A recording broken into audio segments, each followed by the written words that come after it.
This video is rated G for gas. This is the Torso S-4. It is a 4-track performance sampler with time stretching, granular effects, a resonant 48-band filter bank, built-in effects, and impressive onboard modulation capabilities. And while it is one of the most interesting samplers I've had the chance to try out, it is also one of those love or hate devices that just aren't meant for everyone. In this video, I hope to help you figure out if the S-4 is something that you'd find useful and fun, or if there's just some noise that you should be filtering out. For full transparency, please note that Torso Electronics were kind enough to let me borrow the S-4, but they are not paying me in any way, and I'm not keeping the device, and they have no say over the content of this video, so this is meant to be as unbiased a review as possible. This video does have a sponsor, my good friends at Analog Cases, but more on them a bit later. If you're already subscribed, huge welcome back, my friend. If this is your first time here, Hi, welcome to the Midlight Synthesis. Let's get started. the S-4 is built on a solid metal frame with very satisfyingly clicky backlit buttons. The knobs are not exactly what I would call wobbly, but they don't feel as sturdy as the knobs on something like an Electron box or a sequential synth. It might just be that they're a bit taller and slimmer than what I'm used to, but they do the work well, and I haven't had any issues with them so far. The screen is a very high resolution LED reminiscent of the OPXY, and the animations are snappy and really give it a premium feel when you're using it. On the back, you have a power input, USB-C port, which can be used to record each one of the S-4's tracks, stereo inputs, stereo outputs, sync in and out, MIDI in and out, and a headphone jack. Now, let me show you how to actually make music with this thing. Okay, so the S-4 has 4 sample-based tracks that follow the same chain of devices that mangle and sculpt the original sound, and you can actually send these tracks into each other to further mangle and affect change to that sound. Let's go to the very beginning of track 1. This device is where the sample lives, and it can be set to be either disk, where the sample will be played back directly from the hard drive, and the only limit is the storage space. It can be set to tape, and this is a live recording, vari-speed overdubbing function that has a 30-second buffer in it. And finally, poly, which is an 8-voice polyphonic playback engine, or a sample-based synth, if you will. You can also, of course, bypass this altogether, and instead of using a sample, you can just use live incoming audio, and the S-4 will act like an overpowered effects pedal instead. I have a sample already loaded on disk. On this first machine, I can do a couple of things, like time stretch. Now, the time stretching algorithm is honestly one of the best I've heard, with very minimal artifacts, even in the extreme settings.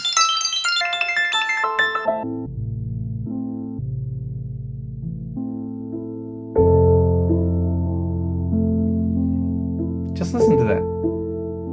Now, you can, of course, adjust, as in any sampler, the start position and the length of your sample. When fine-tuning the endpoint, you have to look at this miniature down here instead of the actual zoomed-in representation up here, which is not my favorite way to do things, honestly. You also have an X-fade to prevent pops and clicks, and you can freeze and reverse. And just by reversing, adding a ton of reverb and delay, there you go. That's it. We're done here. End of the video. Thanks for watching. Okay, so moving on, we have the next machine, which is Mosaic, which is a granular engine. Here, you can control things like the pitch of the granules, the rate of said granules, the size of the granules that are generated, and if you make them long, nice sustained notes, or you can make them like really short, like percussive little, like a chipmunk. And the contour will affect the amplitude envelope. So you can make it really long or really sharp, which combined with a short size can give you almost a percussive effect. Me personally, I like melodic more.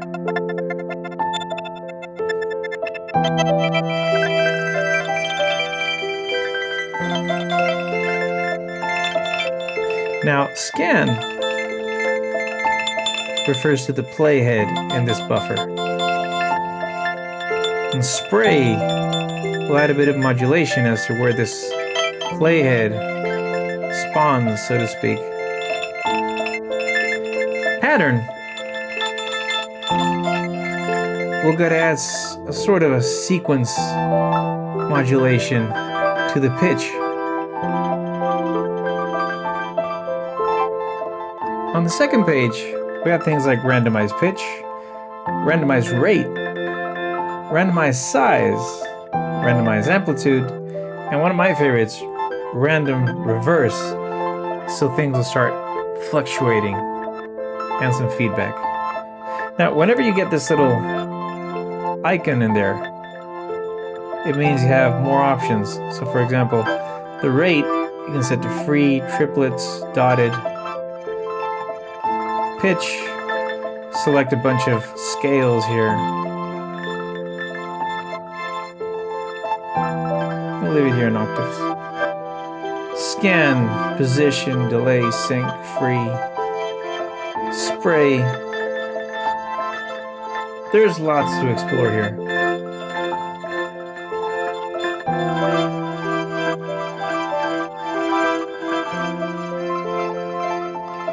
Now, the key here is restraint.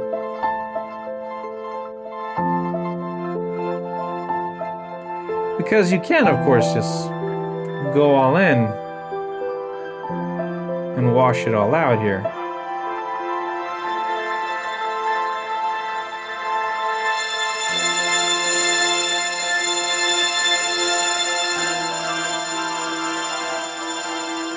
I'm smiling all this time because I really enjoy how fun this is, but I want this to be able to be useful in a musical context, and if it's just too overbearing, then I can't use it. So again, restraint is the key word here. I want to take a quick second here to shout out today's sponsor, Analog Cases. You might already be familiar with Analog Cases' time-tested line of custom-made cases for popular synths and grooveboxes, but they have recently launched a new line of versatile performance stand systems, designed for the particular needs of synth heads like you and me. The XTS Performance Stand System allows for variable heights for its 2 tiers, as well as having variable tilt angles for its 2nd tier, and optional trays, so you can hold up multiple smaller grooveboxes, synths, or pedals. The foldable bass stand extends up to a height of 35 inches, making it as comfortable on stage as it is in the studio. Head over to analogcases.com and remember to use my code at checkout for a discount on any purchase. Thank you, Analog Cases, for sponsoring today's video. On the third page, we have the Resonant 48-band filter bank. Now, this is very fun to play with, but I get the feeling that this is where people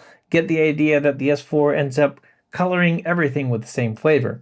Now, though I don't necessarily disagree with that opinion, I do think that it also comes down to how you use it. And again, restraint. You don't need to go full wet and use all the bells, literally, in every single patch to get good results. Now, I should start by saying that you shouldn't treat this as your regular old analog synth filter. Cutoff and resonance will behave as you would expect, but decay is where it starts getting interesting. Decay increases the resonance of individual bands to create ringing frequencies, and pitch adjusts the pitch of the entire filter bank.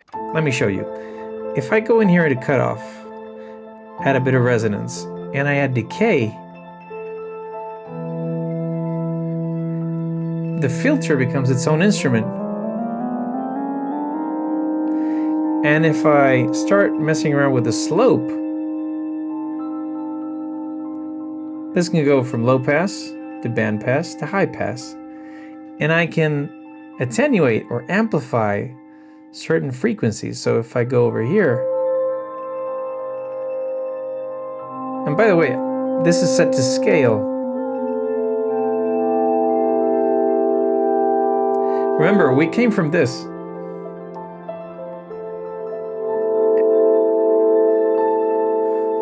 And now, second page, this is where it starts getting really wild. You start adding the waves in. You're gonna start adding some movement.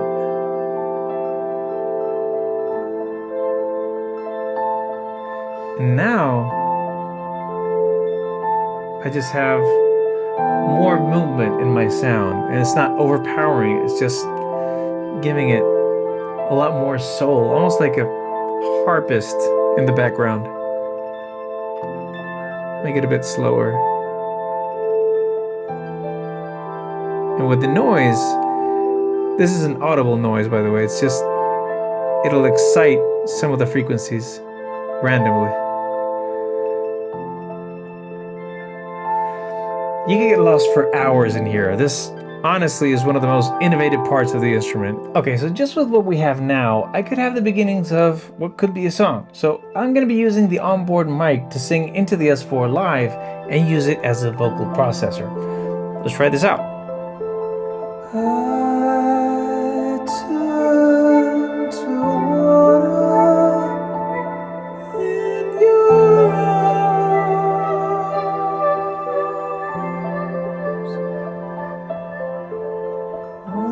Walls feel lightning.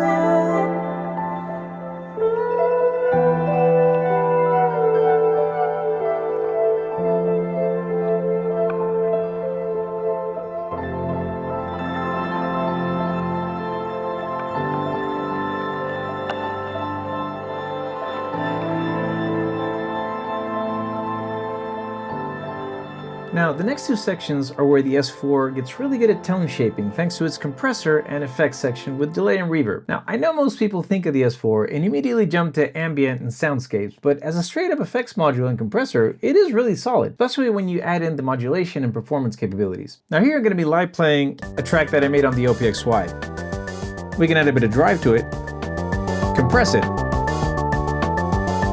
crush it. We can add some bit crush to it. Bit crush plus redux, really get gnarly with it. Tilt it.